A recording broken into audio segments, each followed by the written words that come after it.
happy to join with you today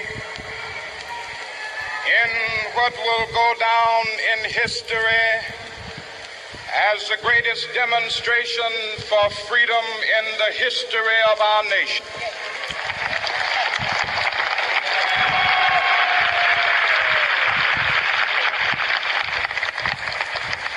Five score years ago,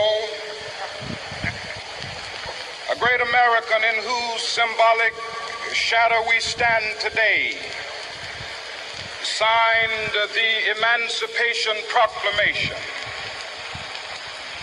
This momentous decree came as a great beacon light of hope to millions of Negro slaves who had been seared in the flames of withering injustice. It came as a joyous daybreak to end the long night of their captivity. But 100 years later, the Negro still is not free. 100 years later, the life of the Negro is still sadly crippled by the manacles of segregation and the chains of discrimination. 100 years later, the Negro lives on a lonely island of poverty.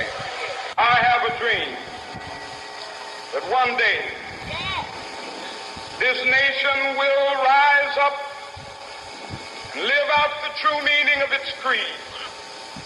We hold these truths to be self-evident, that all men are created equal.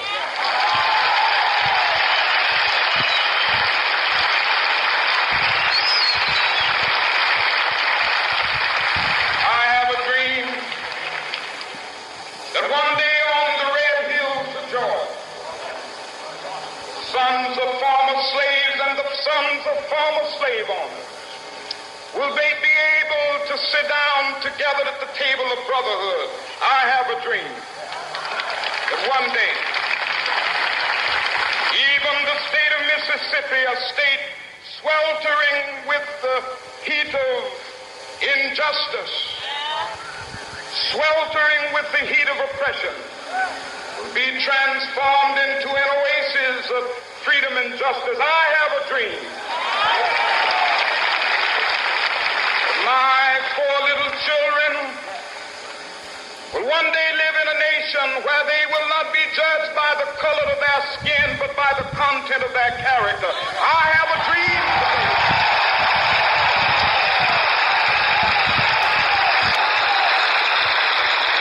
I have a dream that one day, down in Alabama with its vicious racists, with its governor having his lips dripping with the words of interposition and nullification.